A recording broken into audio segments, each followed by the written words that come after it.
Do we have free will? Does the decisions that we make in certain moments have anything to do with the things that happened way before that, earlier in the day, especially when it relates to products and services that we are using? All of this and more is in our conversation today with Dr. Laura. She is a cognitive behavioral neuroscientist, psychologist that studies this stuff. We had an insanely great conversation about the difference between behavioral neuroscience and cognitive neuroscience and all of these different things and how brain states and how our history and our beliefs and our feelings and our thoughts affect the decisions we make. This is an amazing one to tune in for, especially here on the Decision Lab. I'm so pumped for you to dive into this one, see on the inside.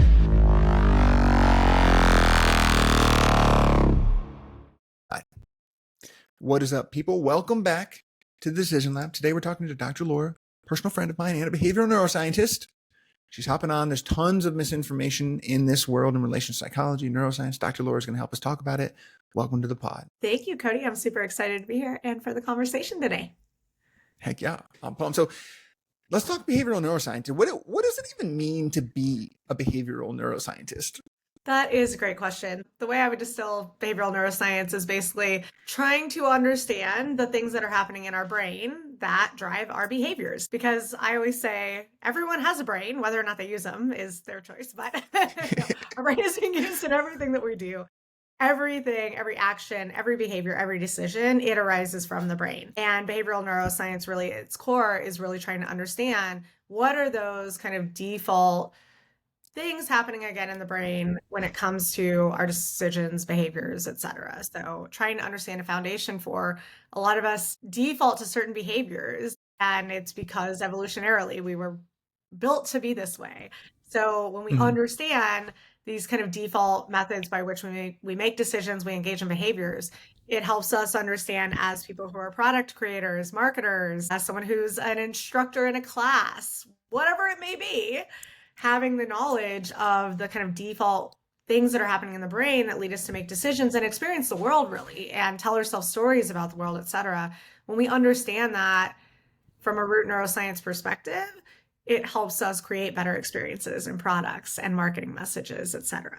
Does that make sense? That's interesting. When I hear behavior, I generally my brain goes to psychology on the other side a lot of the times. Yeah. Like, how would you differentiate between like behavioral neuroscience and like psychology, or I don't even know if there's behavioral psychology. I can't remember if that's a field or not, but like, how do you differentiate between those things? Yeah, it's interesting because, I come from an academic background, and when you're in academia, there are very specific titles. So actually, my degree is in cognitive psychology. I have a PhD in cognitive psychology. And what that basically means is I became specialized in understanding what happens in the brain in general. So cognition, what is happening when we make decisions, form memories, any number of things. It's interesting because I'm aging myself a little bit, but when I went to undergrad, neuroscience was not as common of a degree. And I have, my general degrees in psychology, and then I got a PhD in cognitive psychology. You can get a PhD in behavioral neuroscience, meaning you are really focused on the neuroscience methodologies, measurements, etc. Things like, EEG, electroencephalogram caps that you put on the head to measure activity outside of the brain, or fMRI machines. Oftentimes, a degree that has that behavioral neuroscience term, people are very heavily focused on learning all of the neuroscience measurement techniques. I actually, having a PhD in cognitive psychology, I still got the behavioral neuroscience training because I actually studied under a behavioral neuroscientist. So oftentimes, I describe that I'm a behavioral scientist or neuroscientist because I got exposure to all of those neuroscience-based techniques. Yet the degree I happened to apply for when I went to get my PhD was cognitive psychology. So it's really interesting because in academia, you can have one particular degree where maybe another cognitive psychologist may never ever touch a neuroscience tool. They may solely study, I hope that's not the case at this point, but they may solely study kind of the principles of, the reason I say that is because now neuroscience tools are we have much more availability to use them in different contexts, When I was an undergrad, I was working in a lab studying memory, and we were using eye tracking, and I was like, oh my gosh, this is mind blowing. But eye tracking, what it was then was like, you had a person in a seat, you had to put the eye tracking camera, 3 feet in front of them. The room had to be dark. You had to calibrate them. If they started to nod off, because these are students, and we're doing the studies at night, you lose the calibration. Oh my gosh, it's evolved so much. But anyway, to come back to the question, basically, there are little nuances between these things. Again, cognitive psychology, okay, studying the science of how cognition works. Cognition is what's happening in the brain. Behavioral neuroscience is really neuroscience principles of what drive our behavior. And then you have other things that kind of stem. You have people who are solely neuroscientists. You have decision scientists, judgment and decision-making scientists who are studying specifically like what are the criteria by which we default to make decisions. The interesting thing is in the academic world, these all have small nuances. But when you get over into industry and you start working in a career in the real world where you might be applying these things in the business sense, oftentimes it gets really muddy. And what really matters is, do you have an understanding of how the brain works and what's happening at default that's leading again to the way we interact with the world, right? Yeah, it's interesting. We had Dr. David Rabin on. He's an Yeah, MD, PhD. He's a psychiatrist and a I know. neuroscientist that He's kind of fascinating. blends. Say it again. He's fascinating. I got to meet him Oh, I through know. you. Yeah, sorry to interrupt, but go ahead. Well, it's just interesting because he kind of toes the line half and half. And a lot of what you were just talking about is psychologists being able to Right. use neuroscience tools and neuroscience. And I'm just wondering, do you think that there'll be a blending? Like, will we stop differentiating these things necessarily? Because Dr. Rabin talks about how he's like the mind, brain, and body are not separate. They're all the same thing They are. from his perspective. Yeah. Right. So I do. I think I'll answer a separate question. Do I think that they should? that's a Do better I think that question. we should? Well, and the only reason I say I'll answer that question. Yes, I think that we should have evolution where these things are coming together because when you get somebody who is solely a specialist in, and why Dr. Raven is awesome is because he comes from a psychiatry background as well, which is completely different. Most people, when they hear, so, when I was getting my PhD in cognitive psychology and I would talk to a family member about that, they're like, so, oh, you're reading my mind, right? Most of the world thinks psychology means a therapist. Yeah. And a Yeah. therapist is very different. I went through research training to study how to understand catalyst behavior and do it in big populations and collect data and then test hypotheses. That's so very different than someone who goes to school for therapy. And that's also different Right. than somebody who goes to school to be a psychiatrist because a Yeah. psychiatrist actually can prescribe medication. So they actually need to understand more of a medical, they have to have a more medical understanding of how these medications impact our body and our physiology. So there are so many different. Dude, I'm glad you brought this up. That is, I feel like so many people, that confuses so many people. Like you could become a therapist, like Oh, as a absolutely. psychologist, right? You Right. could go do the board, all the stuff and like go Absolutely. through the same thing if you wanted to, but you also can get a master's in counseling and become a therapist, Right. right? Yeah. Yeah. Or you could go on the route of getting a PsyD, which is psychiatry, or Yeah. you can go the route of getting a PhD. And that's when I used Yeah. to teach, I taught intro psychology and research methods. And when I used to teach, I would always tell the students the most important thing to understand about psychology is that you're learning kind of a base level of what drives humans and what drives human behavior, but you can take a degree like psychology so many different places. You could take a degree in psychology and go into a business like an MBA, and then you actually have you're a business person who better understands humans because of your psychology background. So that is one thing. To loop back to your question, do I think that we'll see these things combine?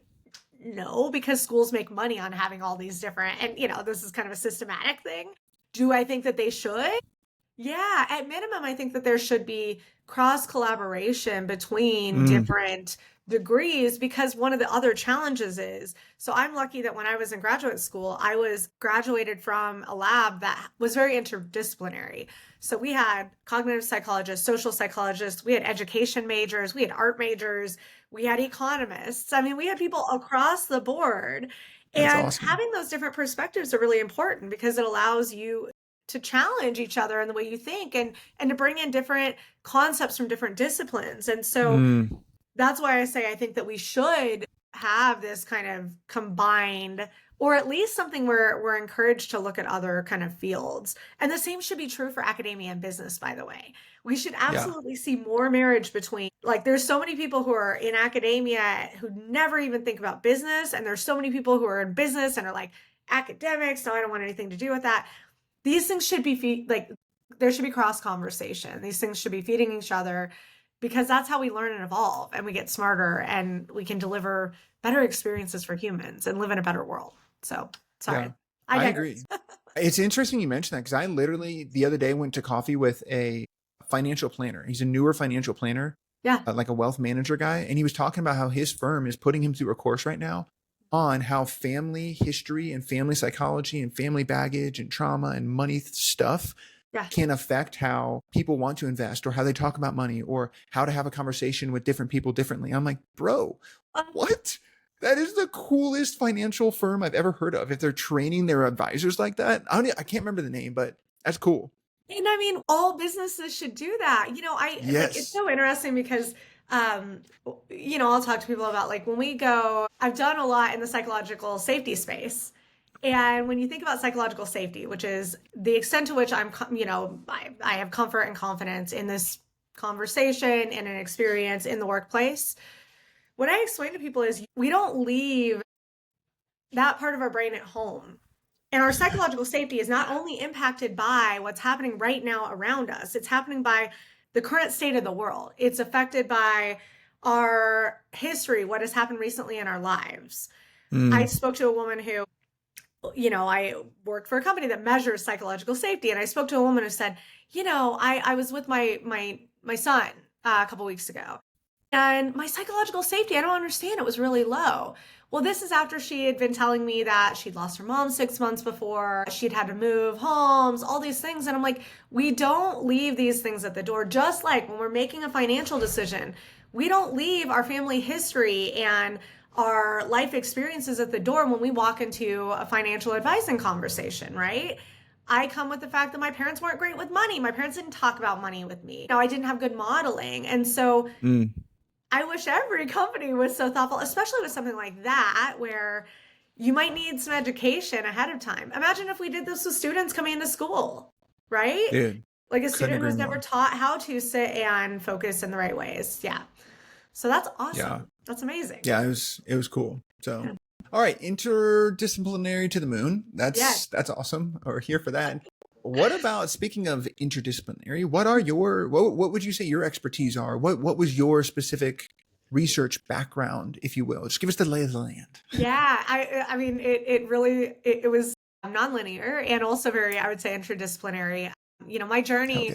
originally when I was an undergrad, my plan was to be pre-med. I had applied for a physiology major. I was going to go become a doctor. And that was, when I went for freshman year, when I showed up, that was the plan. And then I got pushed into a bio major, and I was like, oh, fun. Because they didn't have a physiology major anymore. And so I rolled through bio for a couple years and realized, yeah, this is not what I was excited about on the physiology side. What really I was fascinated about, it turns out, was the brain, because I'd seen this video of Phineas Gage. I know, Cody, you and I have talked about this before, but just recap for anyone who doesn't know who Phineas Gage is. He's a railroad worker from the 1600s who was impaled in basically through his cheek and out his prefrontal lobe in the front of his brain, the area where we make decisions and rationalize. And he got impaled by this explosive, and he survived and was conscious the whole time after getting impaled, gets wheeled into town. And I'm in my anatomy and physiology class in high school hearing the story, and I was like, what? What do you mean that this man had a bar through his brain and was conscious? And that, number one, fascinated me. But then also you learn his personality changed completely, all these shifts. And it really immediately made me realize how important the brain is to everything in our lives. So fast forward again, I was a bio major, wasn't getting the grades I'd always gotten before. We'll just say that. And video wasn't getting the grades that I'd always gotten before, and ultimately ended up in psychology. And I went home. My parents are like, "What are you doing? You're gonna have to get a PhD if you switch to psych." And I was like, "I don't care if that means I'm going to be standing in front of students and talking about research that I'm fascinated by." I went to the University of Illinois. I had the pleasure of, I was like in a positive psychology class with 3 instructors who were all fabulous. And Hey. I was like, I could do that. I could do this. And so that I got a psych degree, and I was studying actually amnesia, hero grade amnesia, specifically the inability to form new memories. And that's when I was doing that eye tracking research that I mentioned. And I was just so fascinated by the concept of this anterograde amnesia that I decided I wanted to specialize in memory. So when I applied to graduate school, I grew up in the Midwest. I did not want to be in the cold anymore. Only applied to graduate schools in California. Yes, great Midwest, but I was like, I need to get away from the cold. I just can't. Fair. That's So fair. yeah, so I landed at Claremont Graduate University. Again, that's not the strategy for anyone considering applying to grad school. Don't just apply to the warm spaces. Be smart. Think about who you want to work with. Because I really didn't, and I found myself in a position where I was studying memory and aging, and I was fascinated by it. But I was having a struggle because I'm writing my master's thesis on the way to getting my PhD about what happens with associative memory and hypothesizing what's happening in the brain. And I just had this moment where I was like, we know how to measure what's happening in the brain now. Like, there's a neuroscience lab 2 doors down. What am I doing? Like, I should be studying. I've got 4 more years to put into a PhD, 3 or 4. I need to study something I'm more fascinated about.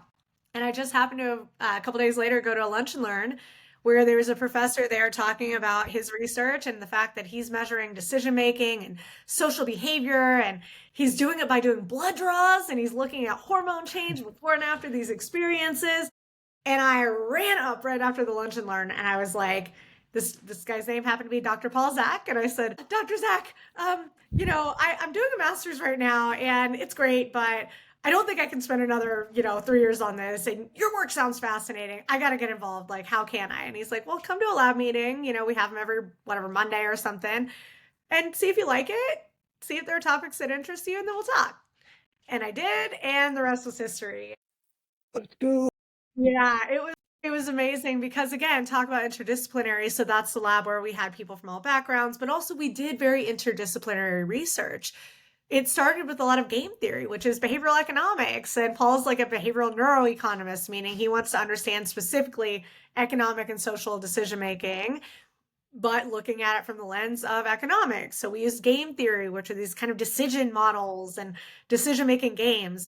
But then all of a sudden we were doing research on interacting with cats and dogs and looking at group behavior and measuring neurochemicals of ROTC before and after they did a march, their marches together. And we were looking at Quakers. And so, yeah, I got to be involved in so many different kinds of research projects. I mean, I have publications looking at massage increasing oxytocin release. It's across the board. So really, when I kind of talk about my area of expertise, I talk about behavioral neuroscience because I got to work with fMRIs that do brain scans and the EEGs that measure electrical activity outside of the skull, and facial coding and eye tracking, and every neuroscience tool on the market. I really got a chance to explore in the context of how we make social decisions, how we engage with each other. So yeah, that was a long answer to say my specialty is really behavioral neuroscience, but it's evolved also even as I've come into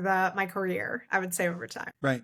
Yeah, wild background academically, nonlinear necessarily, but also now professionally too. It's not as if you followed the traditional path, one would say, potentially. Right. Where are you at now? What do you do now? How did you get out into industry, as they say in academia? Yeah. It's interesting because my plan, as I said earlier, my plan was to be that professor up in front of the students talking about my research, and got close to finishing my degree. And really, I'm like the queen of 11th hour changes, I feel like, because I did that when I was, in my undergrad, did it in grad school. But I started looking at, when we started graduate school on day one, I remember a professor, and I tell this story all the time, showing a chart that basically shows the rate of the rate of new PhDs happening over time, which is increasing exponentially. I mean, you just see this line shooting up. And then the number of jobs that require a PhD, which is not the same incline. There's a huge gap between the number of jobs that require a PhD and the number of PhDs that are being produced. I'm not telling anyone out there not to get a PhD, but be thoughtful. It costs money. So, I didn't necessarily go the route of intention. When I got to close to finishing, I started thinking, I do love research. I do love teaching. I still miss teaching to this day, actually. But we'd done a lot of work, actually, or started to do some work in the lab looking at the impact of coupons on spending, looking at business-based decisions. And I started realizing, academia is awesome, but publishing research is slow. Conducting research is slow. It takes a long time to see the impact of the work that I was doing. So I started asking myself, what could I do with, 4 statistics classes and all this experience, like doing, research, etc. And I realized, wait, there's a whole field called market research that involves looking at data collection and trying to answer questions with that. So I started looking for jobs in that field and ended up getting a call from a grad school colleague who said, hey, I work on this team at Ipsos. We're an internal team. So Ipsos is a big 16,000 employee market research firm. She was on a 5-person internal team, the behavioral science, or there was the neuroscience and emotion team. We named ourselves, renamed a couple times. But in essence, this 5-person team served the entire 16,000 employee organization. And they basically located and vetted neuroscience vendors, and we educated the employees and the client services people on how to use neuroscience in the research they were already doing in their online surveys, or if they were doing focus groups, interviewing people about products.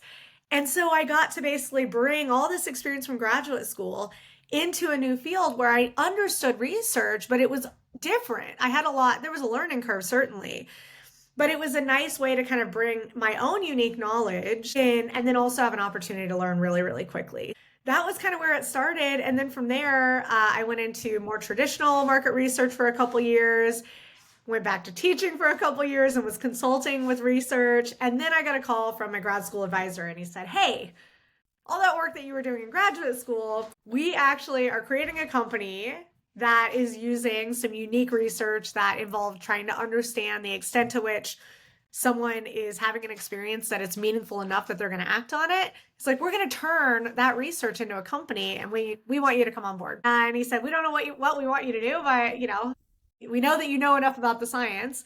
And he calls 2 weeks later and he says, I know, you're going to lead our customer success team. And I was like, I have no idea what that means, but I will figure it out. So I went out, bought books, joined groups, immersed myself, for lack of a better term, no pun intended, in the space of customer success, and ended up founding the customer success team at Immersion Neuroscience. And I did that for several years and then ended up in a marketing role. Someone called me up and said, hey, you have market research experience. You understand neuroscience. We want you to lead marketing for us.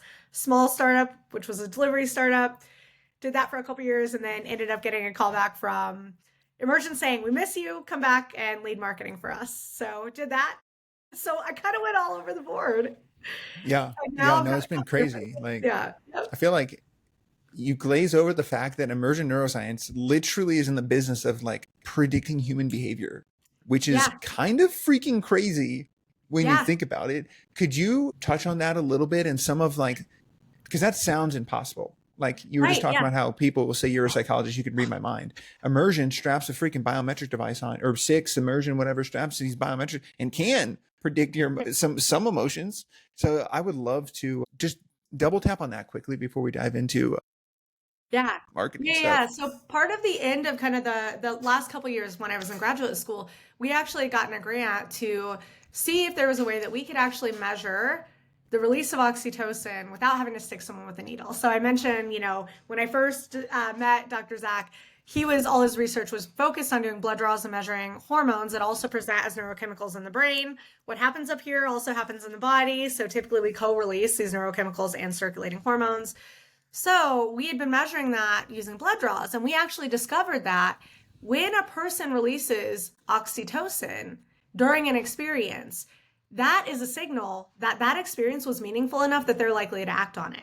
So actually in our very first study that catalyzed the additional research that we did where we were trying to see could we measure oxytocin at scale without a needle stick, we discovered that when people release oxytocin while watching a video that is basically a nonprofit video, they were more likely to donate money to that particular organization who created the video if they released oxytocin. And the more they released, the more they donated. The emotions that they reported feeling, the things they consciously said, this video made me so sad, I can relate, I have empathy for the father, did not at all predict whether or not they donated.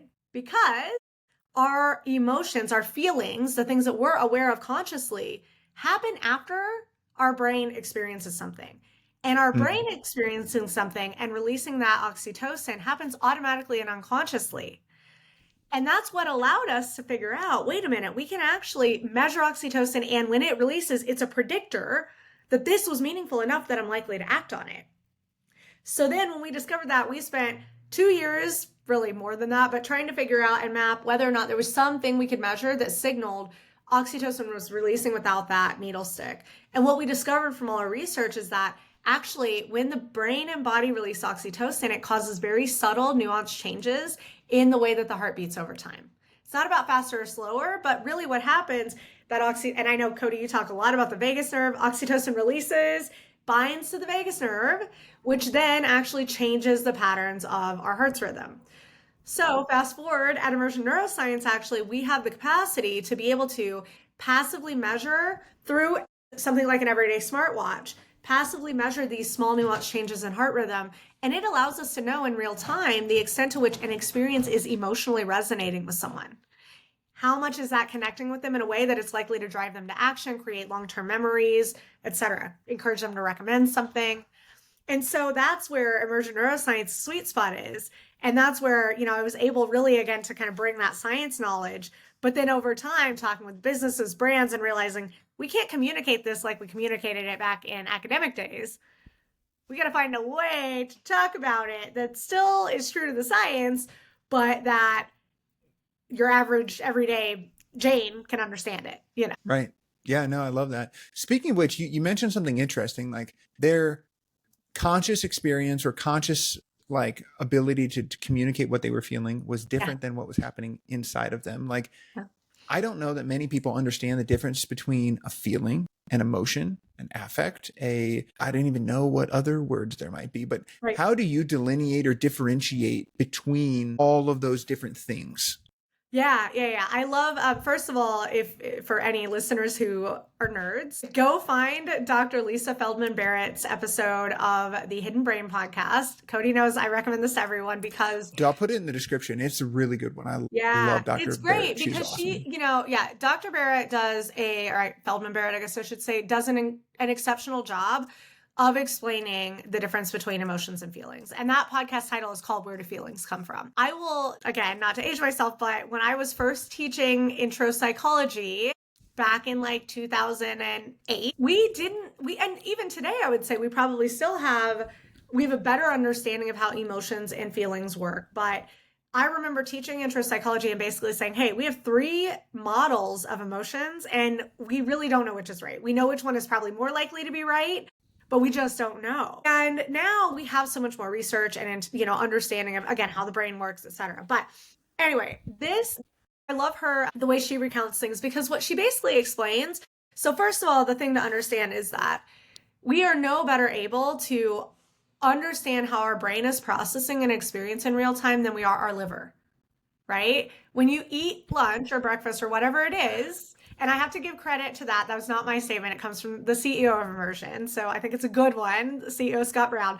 He does a great job of articulating this because really, when you eat breakfast or lunch, if you have a tummy ache later, that's fine, but that's not your liver processing your lunch, right? That's your stomach. We don't feel our brain processing. We don't have a conscious awareness of our brain processing something. And our brain processes an experience in real time. So our emotions, they are biological. Emotions are automatic. They are unconscious. Our feelings come after. Our feelings are slower. They are conscious and they are also subjective. What subjective means is that they're based on our life experiences. They're based on my context. They're based on my memories with my grandparents or what happened to me yesterday. So the feelings that you have, the way I feel something is not the same as the way you're going to feel something, Cody, but also the way I feel something doesn't necessarily represent my emotions and the real-time experience my brain had. The way that Dr. Feldman Barrett explains this is she basically says, our feelings are the brain trying to predict how we should feel based on the context around us and based on the physiologic input we got in real time, which is, again, basically our emotions. So they are separate and different, but the way that everyone basically talks about them is the same. And that's one of the challenges people think that feelings predict behavior, but they don't, because they come after the fact. They come after, and they are layered with all this subliminal weird context of like, what happened yesterday? What's my history? How have I evaluated situations like this before? Right? So a good quick example is like, if you hear a loud bang outside, you have a gut physiologic reaction that is an emotion. And typically that's going to create stress. But then if you realize, well, it's the 4th of July, that's extra context. And then that may convert that stress response into the feeling of happiness or excitement. But the core immediate response is going to be based on our physiology and that real-time emotion. Dude, Hopefully that I helps. love it. Predictive processing, like in that whole space, because the wild thing too is it's not even just emotions. Like people, even your senses, are predicted more than they are like experienced in the way that people kind of, I feel like, think that senses work. Like I see this thing, my eyes go to my brain and say, oh, I'm seeing a cup, but really it's my brain telling my eyes I see a cup and my eyes confirming the cup is there. And Right. this gives you so much power as a human being, When you because what you just articulated about the stress response versus feeling happy and stuff, that like it literally is a superpower to be able to label and shift those things. It is. And also, one thing that it should encourage is people pausing a little bit more, right? We live in a world right now where we are bombarded with everything that wants our attention. And we rarely have time or make the time to pause and self-reflect and kind of question, what is the trigger of this, right? One of my favorite books, and it's old at this point, is a book by Robert Sapolsky called Why Zebras Don't Get Ulcers. And he talks about the fact that, in the book, he talks about the fact that zebras did not have a stress response to traffic or to what Sarah said on social media, what her comment was on my post. They only had a stress response when a lion was chasing them. We are in a world where everything stresses us out.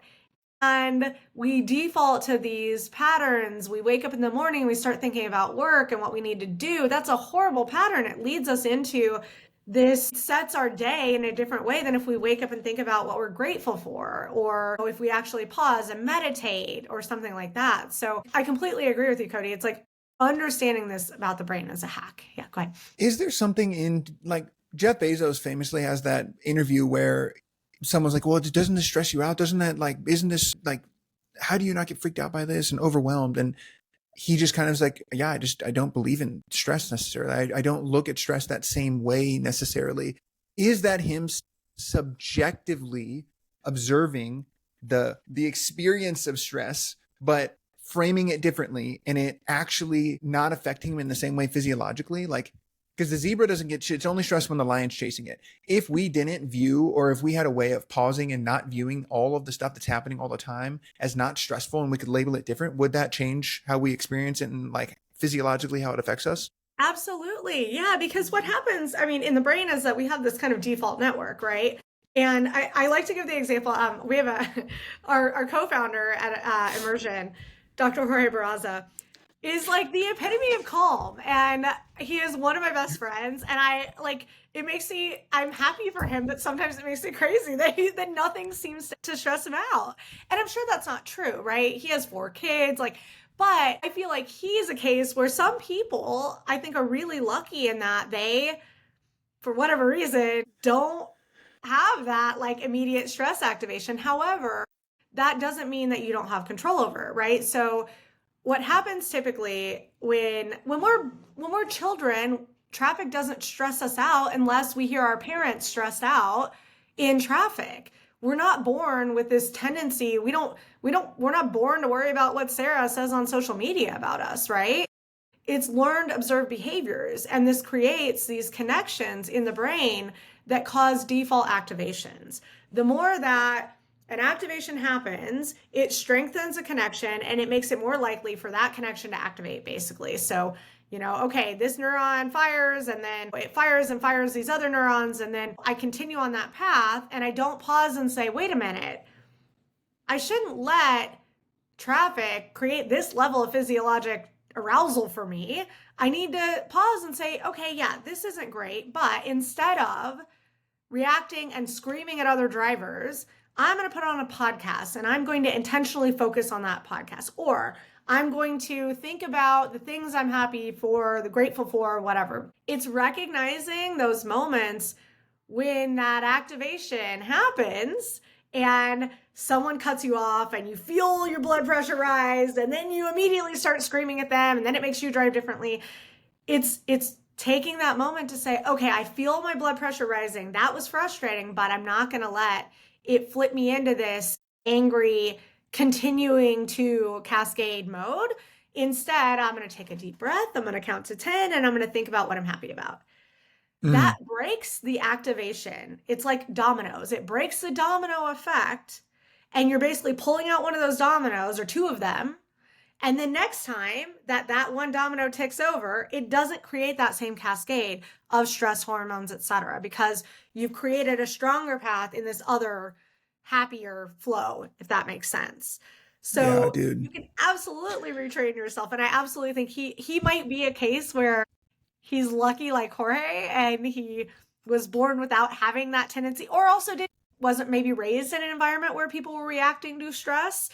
I haven't studied this in particular, but I'm guessing he maybe has maybe is starting at a different level than some of us, but I'm sure a lot of it is also that he's trained his body just not to respond in that way and to prioritize other things that he has control over, for example, and that it's worth channeling that stress-based energy into. Yeah, it's interesting. I wish, for all of the reasons you just articulated, I feel like every therapist should have a background in neuroscience or training in neuroscience, just to be able to articulate that hopeful message to everyone that you're not stuck.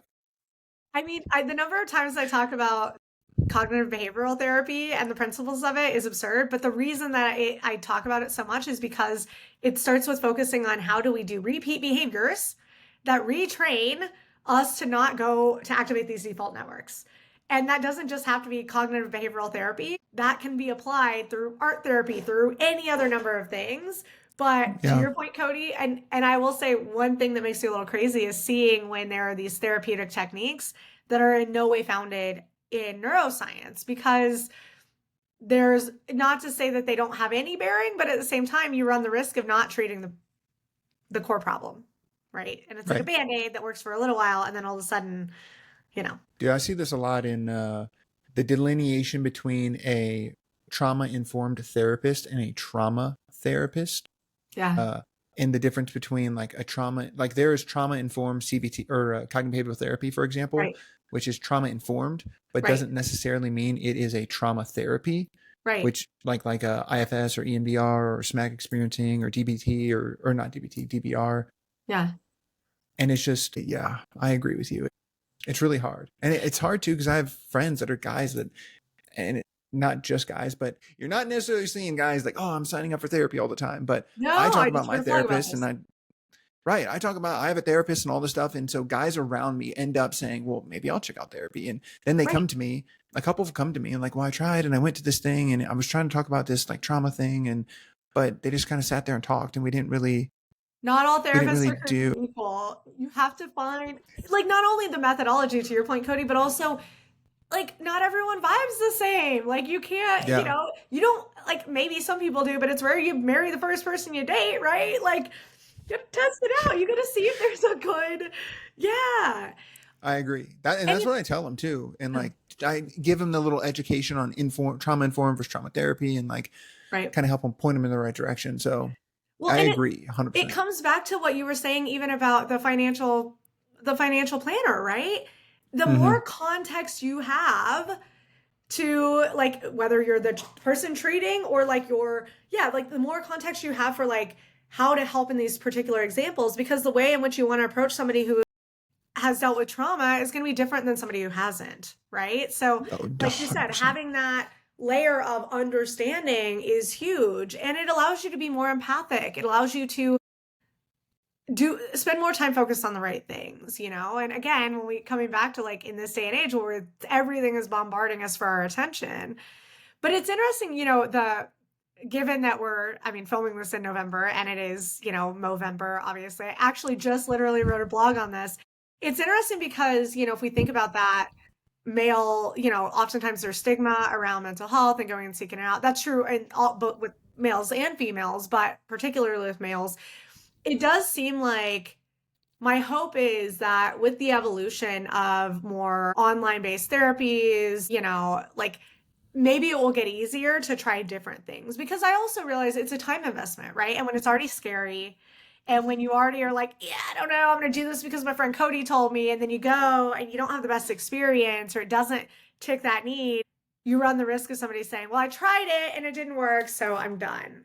But I think Right. the beauty of kind of where we're moving now within reason, which is probably good callous, but it's like you got to be careful, because like Illinois, they just got rid of they just banned AI only therapy, which is not a bad I thing, saw that. right? But it's like we're seeing a lot of evolution, so I'm excited about the evolution and have hope that it will help break down the stigma, not only for men but women, but it might make it Yeah. also easier for like testing out different, like maybe you can have an online conversation before you go in person and see, do you vibe, see, are they asking the right things, how are you feeling, so hopefully Right. we'll see evolution where that becomes easier, because honestly everyone should have a therapist. I mean, it's a sounding board, it helps you reflect, it helps you get out of your head, and you know Yeah. Without a doubt. I'm with you on that.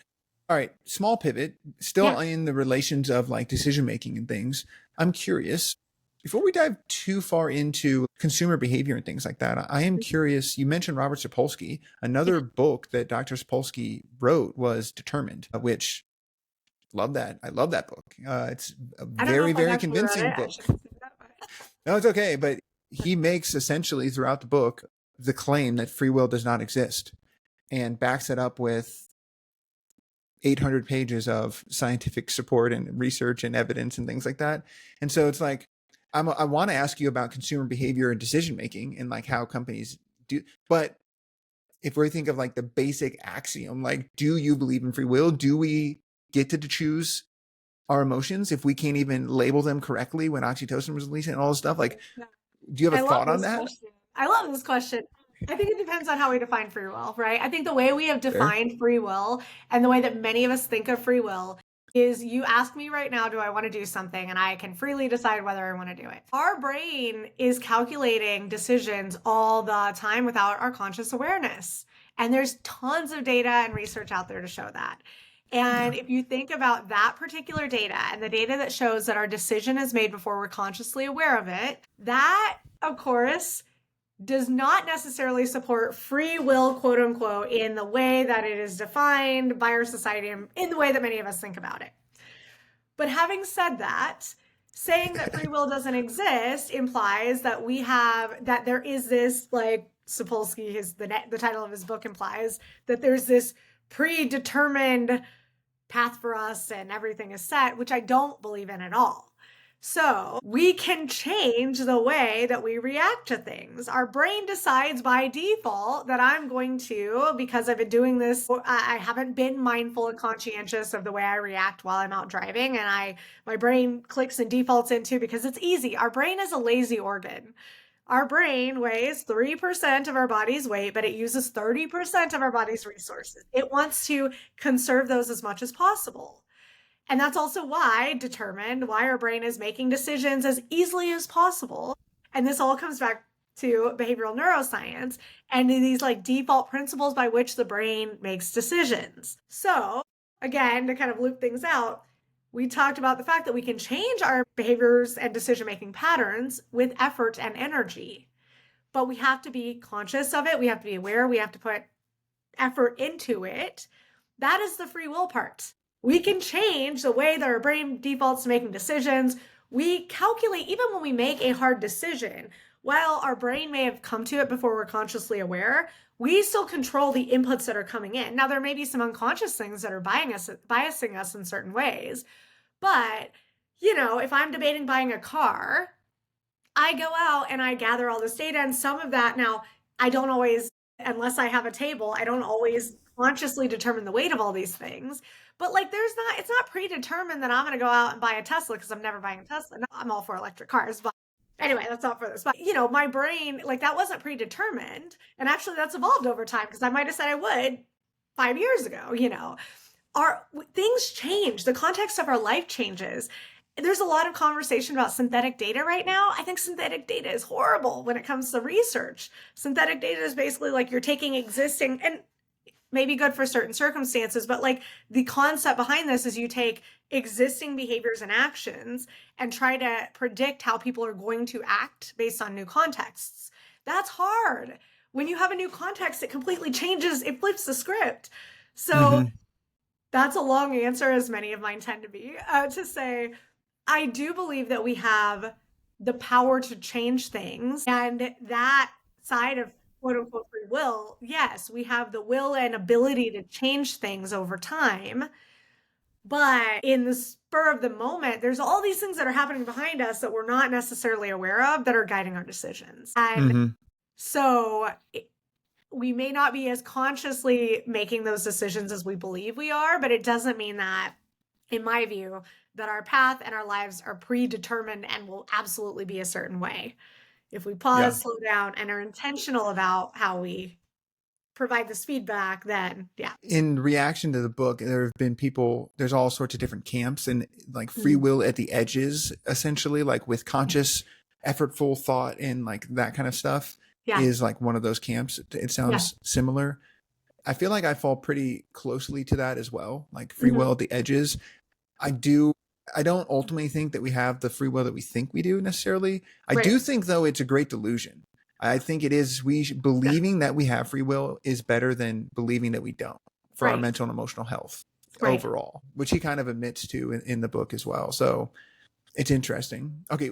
That being said, then, what should consumers know about decision making and like how they're being marketed to these days? Yeah. First, you should know that you have default ways. Again, the brain is lazy. So remember, the brain is lazy. And because of that, there are certain things that we tend to default to when it comes to making choices. Know that the brain is lazy, and that if you don't put intentional effort into attending to what is being sold to you, messaged to you, and spending a little time evaluating that, whether it be through social proof or doing your own research on the product, etc., your brain wants to believe these big numbers. And guess what? The people who are creating that marketing material, they probably know about your decision-making defaults and the fact that your brain is lazy, and that fact that your brain loves, there's a reason that companies use, grocery stores put, it's $3.99 instead of $4. That comes from decision science, because they know, they've done the research that shows that something that's 99 cents feels like it's less expensive, they're getting a deal, than something that's right on the dollar. Kahneman and Tversky, I took an entire class. So these are two researchers who really were the foundational researchers behind judgment and decision making.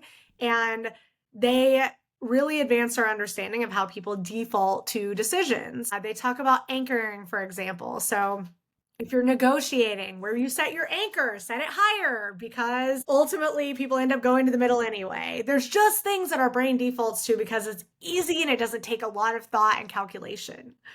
So if people really want to go out and hack the system, go do a little research on Kahneman and Tversky and their kind of core principles of how our brain defaults to making decisions. Because guess what? Marketers are doing that. They know. And when they show you, 10,000 steps a day, that was solely a marketing campaign. Yep. No one's done any research that said that somebody should go out and get that 10,000 steps a day is better than 8,000 steps, right? Now, that's good marketing that led us to fairly healthy behaviors, right? But we should be mindful of the fact that these big numbers may not be rooted in science. They're probably rooted in something that's aimed to make the product look good and encourage us to want to buy it and remember it. You know that. How do you know that? If you were to break down how you break apart these claims with your background, what is that process for you? Or what does that look like? Yeah, transparently, I'm a human, and I don't always, right? All of us, That's fair. I will admit, right? To be honest, we're all living in the same world where studies show now that we're advertised to 10,000 times a day. That is insane. A lot of it happens subconsciously. So transparently, in many cases, I don't, right? Because you see it, and we pick up on a lot of things subconsciously that we're not aware of, and marketers know that. And when we see the same message 5 times on a billboard, we hear a jingle, those things embed. Now, the question is, I think the key for me is trying to pause, like I was saying earlier. It's pausing and being mindful, first of all, because so many of us don't, and it depends on the type of product and the kind of thing I'm making a decision about, right? So, for example, if I'm trying to, choose a new, if I'm trying to choose like a new facial product, for example, I know the things that are important for me. So for me, I want something that is not tested on animals, that is hyperallergenic, yada yada. I know the things that the criteria that matter for me. So what I do is, instead of thinking about a brand that's advertising to me, I do my research based on the thing that I need. If I'm seeing a brand that's like advertising, and I'll go out and I'll look for, okay, I'm looking for a new, face lotion. And I go to resources that I can trust. And so I might, first of all, do a little bit of research through, something like AI to see what are the products, what are people saying about them online, how are they rated. Social proof I use a lot of, but social proof from people I can trust. Looking Yeah. at, influencers who actually take the time to do the actual science, who are credentialed, people like you, Cody, people like Dr. Ben Rain, who go out and spend the time researching, has this product actually done research to demonstrate that they reduce depression symptoms by 30%, or are they just saying it? Mm-hmm. I'm not, and so the way by which I evaluate products and claims, it scales depending on the kind of product, but also what is the potential impact of that product. If Mm. I were, for Yeah, that's a good example, point. I'm lucky that I'm not looking right now for a tool to help with depression. But if I had someone who I cared about who was, I'm going to go look for the research, the academic, published, peer-reviewed research that shows that this particular product actually had improvement, because the risk of someone who's suffering with depression using a product that claims that it helps when it doesn't have any research to support it, that risk is way higher than this candy bar says I'm going to be 2% happier if I eat it. Well, yeah, I Yeah, can guess yeah. I'm probably going to be 2% happier, and I'm probably not going to die. I might gain some weight. So usually for me, I kind of think about, what is the risk of making this decision, and to what level do I need to evaluate that criteria, right? Also, I think having a sense of, if it sounds too good to be true, it probably is. Oh, Companies that claim that 100%. you're gonna use their product one time. Oh man, a good example is like, what is it, Prevagen? I think the brain, and to be fair, I've not studied, I've not gone down to look to see if they have done, peer-reviewed published research. But I'll tell you a story. My mom, who unfortunately I've lost at this point, she was like 7 years ago, I'm talking to her on the phone, and she's like, yeah, I just ordered this medication that I saw advertised online, Prevagen, and it says it's going to help my memory, and it's going to make me remember more. It's going to, stimulate my. Okay, great. I knew immediately that that wasn't going to happen. That it wasn't. It's not FDA approved. There's a magical drug that just you can take that isn't prescribed, that's going to make your brain better. First of all, that, again, does that sound too good to be true? Yeah, it does. Where are they advertising these things? They're advertising them during shows where they know older adults are going to be watching them. They're marketing to older adults. They hope that they'll drop that $60 or $80. And my parents were on, like, they were getting Social Security. They didn't have a lot of extra money to spend. And that kind of Mm-hmm. stuff really makes me angry, because there are companies out Yeah. there that make big, bold claims. So if a claim feels too good to be true, then do the extra research before you spend the money on it, because it probably is. The same case happened with my dad with a drug for tinnitus. And I was like, Dad, did you read any Dude, reviews before you bought it? And literally, he ended up taping something to his computer that said, remember, read reviews before purchasing a product. nice. Like, The you Dr. know, Laura effect. yeah, like even reviews now can be, because I mentioned social proof, right? If I'm Yeah. trying to evaluate a product, and again, depends on like the what I'm looking at the product for. But let's say I'm looking for a new app that's supposed to help me be more productive. I'm going to go ask people in my network who I know are busy professionals what products they have used and what has actually helped them, Yeah. right? Dude, I'm that's one going of to the do best that. ways to do it, because otherwise, like, people can put fake reviews. There's all sorts of stuff that you can do. Because everybody knows, every marketer, marketing 101 is the best way to market anything is a crowd. Right. Absolutely. Like, it's And just how our social proof. brains work. And social proof. I mean, if you say, most men who use this are happier, or most men like you, most men in the Midwest, anything that, marketers know that if you say something like social comparison, if you basically market something in a way that I relate to the audience that you're talking about, all of a sudden it feels like, wait, but I'm part of that audience. I should probably check this out, right? I'm trying to think of like examples for myself. Most females who love IPAs, they're doing X. Well, I like IPA. I'm a female, I should do X too. This is evolutionary. This is how our brain works. We want groups. We want to be around people like us. And again, marketers know that. People who have studied, like, anyone who's a marketer knows at least a modicum of neuroscience, and if they're not, they're a bad marketer because they understand how people default. But to your point, Cody, on the reviews, I mean, at that time, with my dad, with him buying this tinnitus medication, which I know, being a neuroscientist, that there is no solution for tinnitus, unfortunately. Sorry for anyone out there, but it's not, we don't have anything to treat it right now. Certainly not a medication that's advertised during Jeopardy that costs, $60. Sorry, it's just not going to work. Oh my goodness. But yeah, I told my dad at the time, because there were far fewer, fake reviews and things like that out there. I said, go look at the reviews of people who've used it. Look to see, is it working for them? And then he did. And he's like, I wish I would have read these ahead of time. Yeah, it doesn't work so great. Now I would say, again, go to the people you can trust.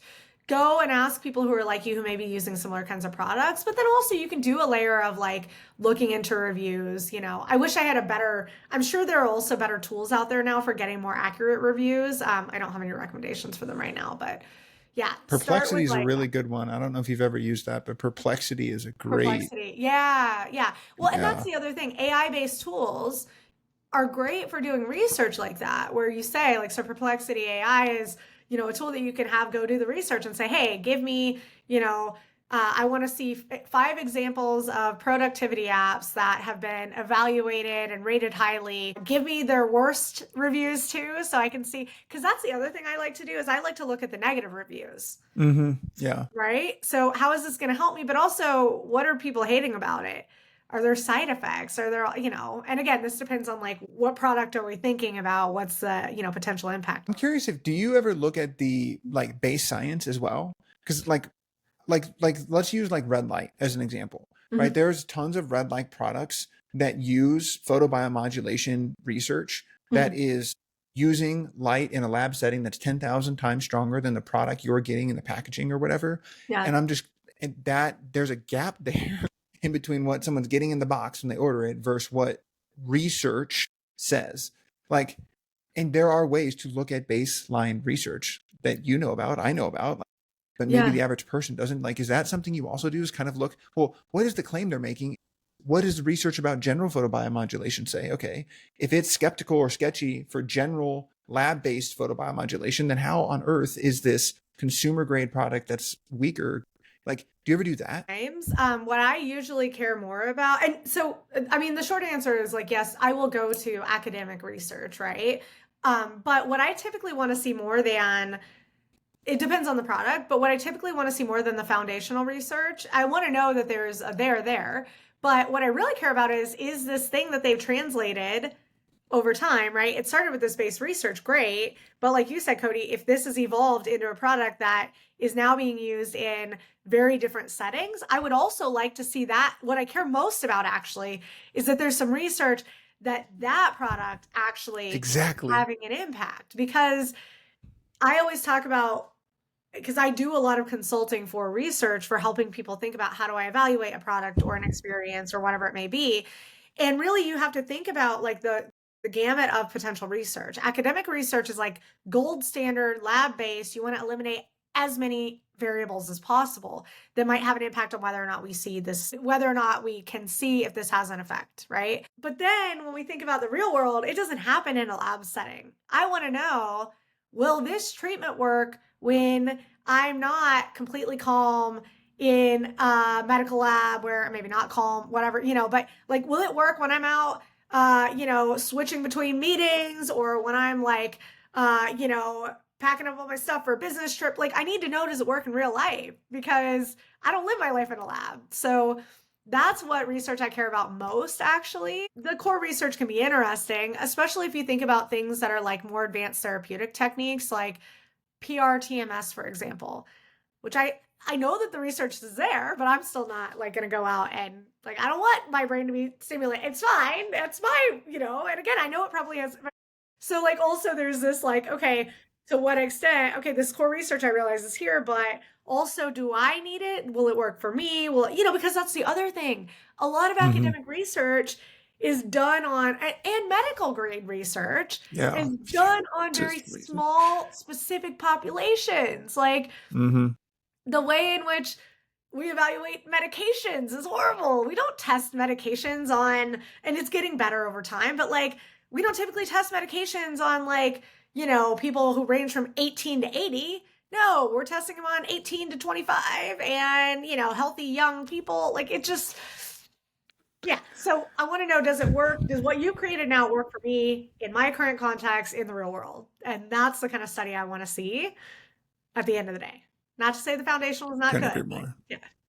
No, I agree. I couldn't agree more. It's the one of the worst people that mess with this is supplements in general. I can't tell you the number of times we've had supplement companies on the main show, and their claims, it's the compensation fallacy, the borrowed science fallacy. Oh, if I put Bacopa-Moneri, rhodiola rosea, L-theanine, and all of these things that individually have research that supports certain effects at certain samples or certain like grams measurements. Yeah. If I put all that into one thing, then becomes this even greater effect where they all come together like kumbaya. And it's like, dude, that is not how that freaking works. No. It does not work that way. We have a limited number of receptors for things in our brain, and when it's like a lock and a key, when it's filled, if there's a key in this lock, guess what? You can't just keep like, yeah. It's wild, but they'll make the claim that, oh, it has all of these things, so it's 10 times better than if you just did this one thing. And it's like, bro, that doesn't work that way. No, the math does not math. It's not mathing. The math ain't mathing. Math isn't mathing. Yeah, I mean, and this is also, I remember when I was in graduate school and I took a class, I think it was like an abnormal psych class, but we were talking a lot about medications and what kinds of things require medication versus not. We were talking about the fact that new medications that come on the market for whatever it may be, they don't have to actually be better than another medication that was on the market. They don't need to show any incremental improvement. All they need to do is show that they've done X, like they've solved some of this, but it could have worse side effects. Like, so we should be evaluating, and that's actually a space where even more like, and I'm not telling people not to trust their doctors, but be your own advocate. If you suffer from depression, if you suffer from anxiety, do research into, like, spend at least half an hour because you owe it to yourself, like to do a little bit of research into the wide variety of causes of depression and anxiety, the wide variety of treatments that are out there for depression and anxiety. Not all are created equal and not all will work for you the same way. And also, oftentimes those, again, we talked about changing the brain. If you engage in both behaviors and therapy that can help you change your brain and you use medication, it can end up with a much stronger effect because it can be longer term. So I think like this shouldn't only apply to products, it should apply to these things that we have to keep increasing dosage around, that have these increasing side effects, so I think people should be their own advocate in the way they consume products, goods, but also medication. Dude, we had Dr. Arul Kapoor on, who is he was an ER doctor and now he runs his own medical clinic. And he is like, one of the questions you should ask your doctor in your physical every year is, what is your off ramp for the medications you're putting me on? What is the off ramp plan for the medications you're putting me on and things like that? And I'm just like, holy shit. Amazing. And I'm someone that thinks about this stuff all the time. But when he asked me that, one of the things he mentioned was migraine medicine. And I had 4 concussions playing college basketball. And after I started getting migraines every so often, so like some neurologist gave me a migraine prescription. I've just had it ever since. And I don't have to take it every single day. But it's like when one comes on, I take it or whatever. And Dr. Kapoor's like, but there are so many other things that you could do now. Like we could increase your fish oil or your like omega-3 intake. There's so many other things that we can do that are available now that weren't however many years ago when I was in college. Or for what? Yeah. but there was no off ramp on this medication that I just get refilled and take when I need it. And he's like, yeah, dude, even something, and there are And as people that somebody who take these things studies every this, single day, dude. Like, right? yeah. Yeah, So yeah, and that breaks advocacy my is heart. huge. Yeah, well, and the thing is, like, we again, it's very easy. Again, our brains are lazy, so we get into these habits. Yeah. It's harder to change than it is to maintain the status quo. So we don't think about these things, but really, we can be so much happier and healthier, and we all have opportunity to improve. I mean, I talk about balance all the time, and it's always a work in progress. I've got 3 Yeah. fractional rules right now. What do you mean? Like, it's always a work in progress. You have to, but it's worth it, right? Because we live happier lives when we aren't feeling numb because we're taking medication, or we're not, and those are things that over time, like you said, if somebody used migraine medication all the time, that can have an impact on your liver. It can have an impact on your digestive system. Like we were mentioning earlier, it's like our mind, brain, and body are all connected. This is all interconnected. What happens here Mhm. controls what I'm doing here. I think I was talking to it might have been Dr. Raymond. I'm trying to remember for sure, but I was chatting with, I want to misattribute if it wasn't him, but I was talking to someone who's a doctor who was saying, was talking about studying long COVID, and was talking about the fact that people who suffer from long COVID actually have this challenge of almost like this psychological, like when they have started to feel good for a couple months, they start psychologically expecting to start feeling bad again because that's been the cycle.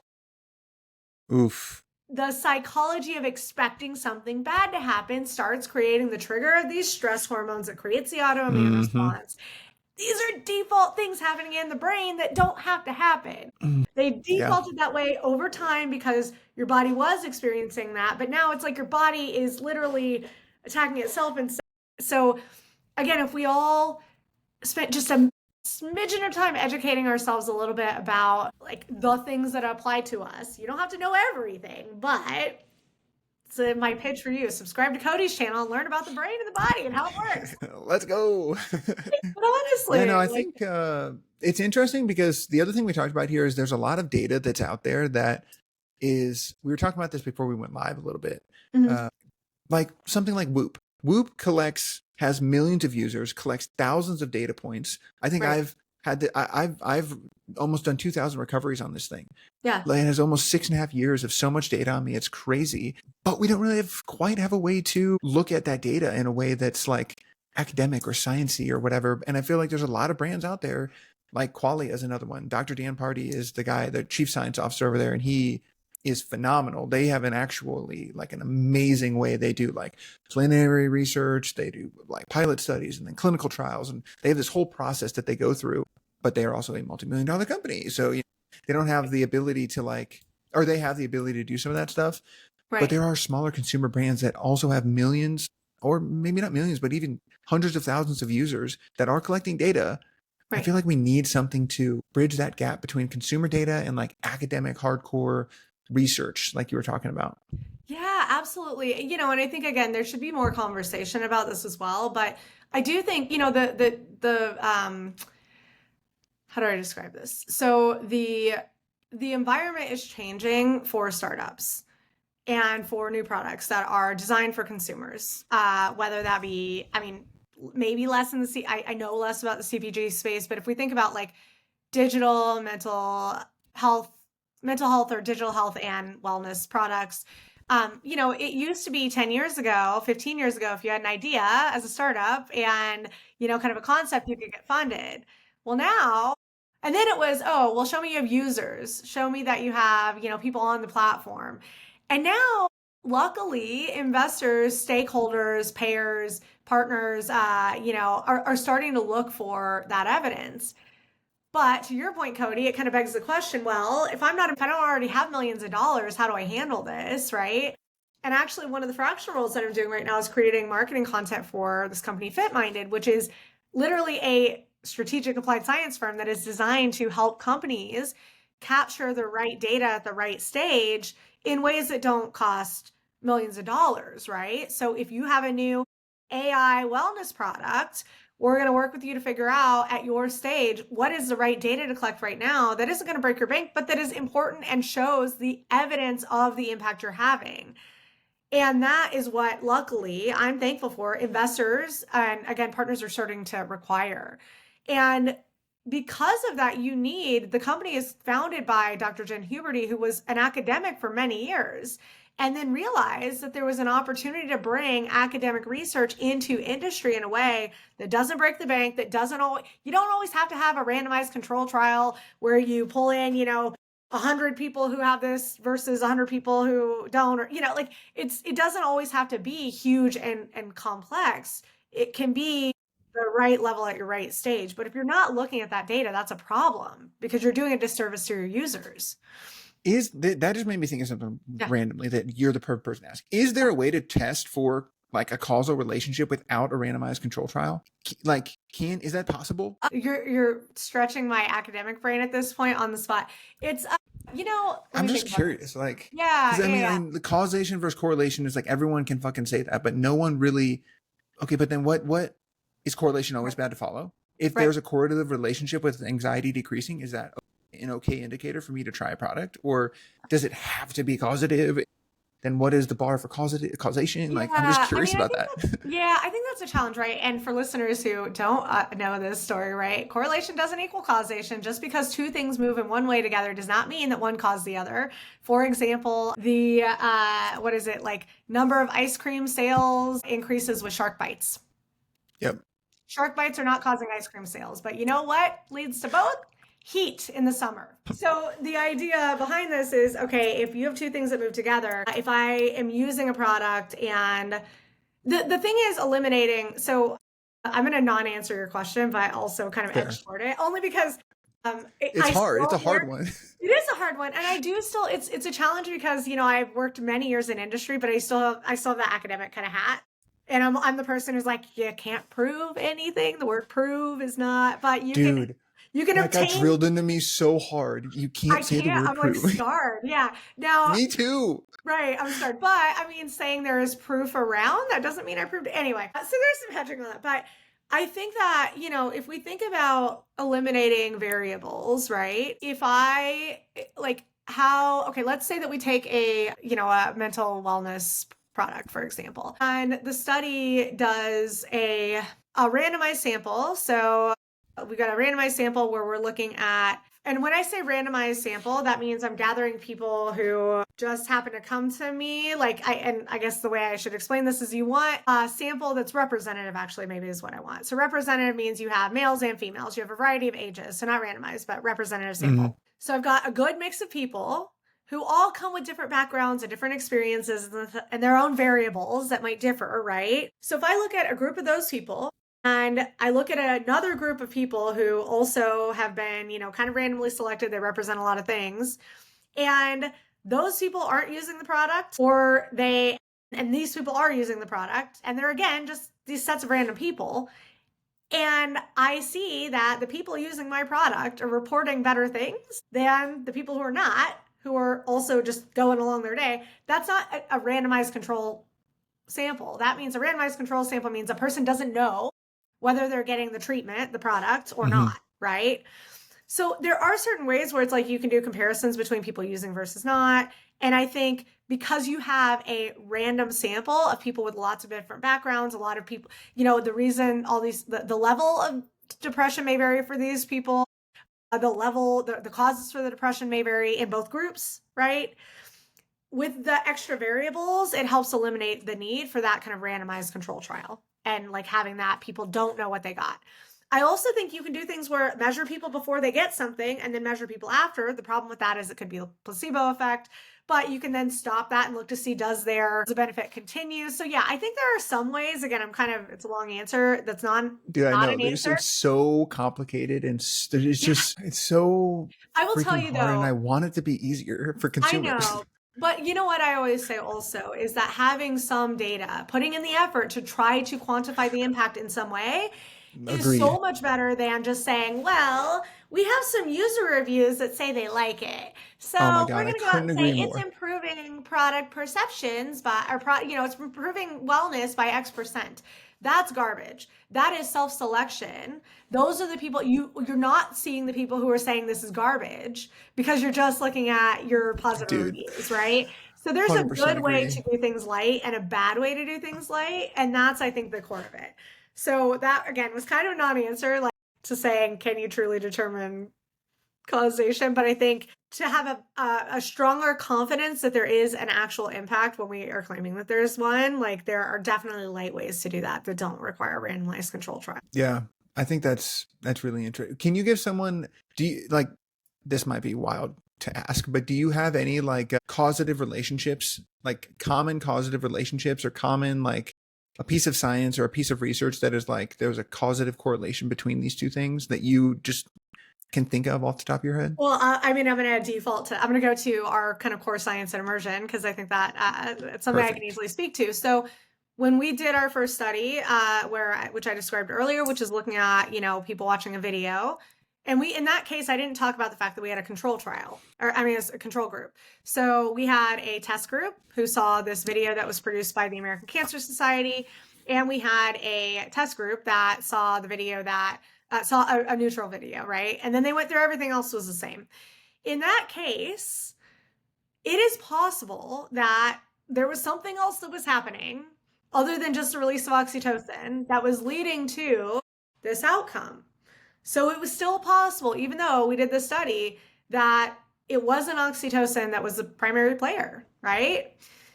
Could have been something else. We ended up doing a follow-up study where we actually infused people with oxytocin versus with a placebo. And then we found that the people who received oxytocin were more likely to make the donation compared to the people who did not. And that was actually a randomized control trial. People didn't know which they were getting in essence. But in that case, when everything else remains equal and we introduce this external thing, oxytocin, that helps us know it is actually this thing causing it because we've held everything else equal between us, right? Great science. Yeah. Yeah, exactly. I know. I was like, I wish I could come up with like something off the cuff that was a little bit more like general consumer, but No, that's perfect. That's a great example of like, because my fear is that people start to think of causation as this like unicorn thing that can never be achieved necessarily, right. which maybe that's okay. Maybe it's something that we chase and that we look for, but it's like, it's okay. Like we have general relativity, but then we have quantum mechanics. And so it's like, Right. Well, and, like, and I think it kind of depends on the topic, right? Like what is the yeah. outcome that we're talking about? If I want to feel better, if I've been depressed and I want to get like there could be a lot of goals also for like impact from something that's aimed to treat depression, right? If I can't get out of bed, getting out of bed might be step one, right? But I may not feel that much better on. So there's like gradations.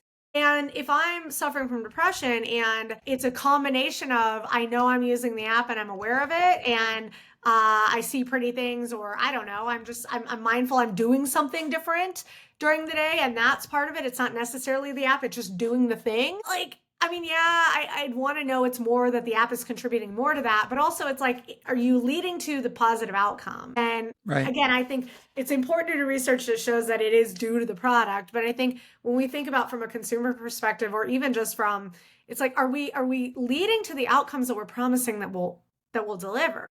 And doing some self-research and data collection on that is really important, I think. And again, I think you owe it to your users, but not only do you owe it to your users, it will benefit you because guess what? If you're not delivering what is expected to users, I don't give a what your usage numbers are today. If it's not having the impact you're promising, they're going to leave and they're going to tell people about it. And that's less people that will consider you. And it's going to have a carryover effect. So, I think people should stop thinking about the shiny new toy that they're putting out and more about actually having the foundational evidence to demonstrate that this shiny thing has got meat to it, right? Like it actually will do these things that we're saying. Something I think about a lot in relation to this stuff is like identity. And it's like, does doing these things align with a new identity, and what identity does it help them become? Because like you think about exercise or someone who eats well, Right. someone who has the identity of someone who eats well or someone who is fit, there's also a collection of other behaviors and tiny little things that they'll do because of what those mechanisms we were talking about earlier. Your identity is a huge driver of those predictions, your brain, those micro decisions you're making subconsciously. And if you can shift your identity, and that little app helps you become a different type of person and like start to predict a different type of thing. Like I think about that a lot in products and things like that too. I love that because I think a lot of us probably feel like our identity doesn't change, but it does evolve over time. And and I think that's it. It's like there's also a lot of misconception about personality, identity, and the fact that when I used to teach psychology, like we would talk about, yeah, there are people who I can't remember his name, but one of the old researchers used to think our personality was fully formed at 5 years old. Like, that's crazy. What? No, our personality traits also evolve over time and they get stronger versus weaker versus it's probably unlikely that somebody who is a complete extrovert is going to become a complete introvert unless there's brain damage and something happens where there's a brain change. But you can absolutely see a shift. Guess what? When I was in my 20s, I was like way over here on the extroversion scale. Now that I'm in my 40s, I'm not quite so crazy. I don't want to be out all the time. I don't want to do all the same things. I get tired easily. Like, still an extrovert, but it's shifted, right? And so I think people, again, this is like learn about yourself, understand your brain and your body and the fact that it can evolve and adapt. And your brain is like, it's got neuroplasticity. It can shift and update over time, which is good because that's what allows us to recover from things like brain damage. But I think that identity aspect is really interesting because it evolves over time as we do new things, as we tell ourselves stories. The stories we tell ourselves matter. Yes. And like when I think to after I lost my parents, I had gained 20 pounds because I was depressed. I was sad. I'd been through a lot of emotions in 6 months. And then when I decided, okay, I'm going to make a change because I want to have longevity, I want to be healthy, I started bringing in, things I could control, things that I'm going to work out 2 days a week. I'm going to change that habit slowly. And then I'm going to scale it up to 3. And then, and guess what? When I'm working out, I actually all of a sudden for some reason, I'm thinking about the kinds of things I'm eating. I'm more aware of it, right? Mm-hmm. Now I'm at a point where I have a regular workout regimen. I work out 5 days a week in the morning and we eat vegan 2 to 3 nights a week. And guess what? When I go out and cheat on the weekends, sometimes, yeah, I get that fried chicken sandwich or, the thing that's really bad. But I also oftentimes will find myself, we're cheating, but it's a salmon salad from a restaurant that's cooked it and done things that I wouldn't do at home because so it becomes, like you said, part of your identity and it stops being effortful and it starts becoming default because your brain changes. Like it's, and so I think that's like, to your point, we can evolve our identity just as much and it does evolve with our brain. And we should think about that in the context of when we're bringing in, and so should product creators, right? Like if we loop back to like talking about, men's health and like mental health, don't talk about, touchy-feely things like, oh, this app is going to make you more empathetic. That's not the way that, not that, men don't want to be more empathetic, but that's not the way that men like connect things in a way that they're like, oh, they're focused on action oriented. How do I shift these actions? Like you need to understand again the way that like brains think by default and then connect in and everything will be easier. Everything will be easier. Right. Yeah, I agree. Yeah. Cool. All right. Well, let's bring this thing in front of Laney. This has been a wild time. I love, it's been a lot of we've hit fun. a lot of, we have. We've hit a ton of stuff. Something I'm curious about, last question I'll ask you here is, what's a question that you'd like to get asked more, actually, but you don't get asked often? Oh, that's a good one. I do think it's how can we be better, not consumers, how can we be better for ourselves? How can we live lives that live lives that are more balanced, that are more fulfilled, how do we live lives that are more fulfilling and that allow us to experience more? I think so many of us are so overwhelmed right now that we don't pause to reflect, that we don't connect enough, that we're doing all these things. And it's happened because of the culture that we're in. And so I think maybe it's like, how do I take more control over my life? Right? It's like that question, because I feel like I've got a wealth of information where I'm a knowledge sharer. I love accruing knowledge and I love mentoring. Like I said, I miss teaching. And it's hard because oftentimes if you aren't asked that question, if you share information, it feels like you're being invasive or like you're being, pushy, or you should do this, that, and the other. Yeah. And so, my God, I know what you mean. yeah. Yes. So I have tons of family members that I love very much that don't all some of them fall into these categories of some of the stuff we talked about today. And I would never be the person who would go and say, you shouldn't do that because of, like I am like, because I'm a neuro, because I know all these things. I wish more people asked and took the initiative to learn about themselves. I don't Yeah, understand how like that's a people good are one. not fascinated by the brain, because Bro, guess me either. what? If our brain isn't in our body or it stops working, we're dead. They used to think 100%. our heart died and that's when we died. No, that's not true anymore, right? So I just don't, to me, I don't understand why people are not more invested. Like I gave a guest lecture the other day at this marketing course. And I Cool. didn't realize that a lot of the students weren't really marketing majors, but I talked about neuromarketing. I educated them on that. And I asked the students at a point when I was explaining the difference between emotions and feelings, I was like, how many of you have heard of the vagus nerve? And like one person raised their hand. And I'm like, how? And I assumed because I exposed myself to your content, to content from people who, I'm watching Now Being 42 perimenopause content, like Hey, I'm invested because I'm living, this is, as far as I know, the one life I have to live. And I would like it to be, I'd like to be happy and I'd like to be healthy and I'd like to, so I guess I just really wish that more people were like, how do I take more control over my dude. life, my body, and my experiences? Because you can. Right. Like, Dude, yeah. it's so hard to be a prophet in your own town. Like it Yeah. sucks. I mean, I had I think she was a cognitive psychologist, actually, Yeah. professor when I was in school as well. And I don't know if you remember the uh, gold dress versus blue dress Oh, thing. absolutely. I used to show that in my classes. You were probably going, She showed it to us as well, but she also shared an anecdote that, oh my God, my family was like debating about this. And she's just like, I just don't understand why they wouldn't ask me, who literally she studied sensory perception, and like right, she explained to us in class what was happening and why right, people saw different colors and all. And she was able to share that and be kind of the prophet for us as undergrads and all the stuff, but not her own family. And so right. it was just like, I feel like people who collect information and know stuff like that, a lot of us feel that way. Well, and I think that's the thing. I wish, people should be more curious in general. I think curiosity is incredible for our brain health and that's so being more curious about, but it's interesting because that point about, because I remember teaching about that too and saying we perceive the world differently. You really, like, this should show you that we all have had different experiences in lives and we should all be effing humanists because of this, because the way that I see the color purple is different from how you, Cody, see the color purple. It's different. My nephew is colorblind. Like, we literally see the world differently and we experience it differently. Like even for ourselves, if I went into the doctor and the doctor asked me today, how are you feeling on a scale of 1 to 10? My 9 today is different than my 9 tomorrow because the context changes. And so, yeah, I love that story because literally, yeah, our perceptions differ. But anyway, yes, it is frustrating at times because it's like, yeah, you spend all these years becoming a wealth of knowledge, and it's like, but I'm not going to interject, but I do know the answer to that. If you would like to come and Dude. talk to me, I'm here. So we'll give you the platform here. What would you say if someone asked you, like, if I asked you, Dr. Yeah. Laura, if you could give me a piece of advice on how to have more control over my life, what would you suggest? Yeah. I would say educate yourself about how your brain works and slow down and reflect.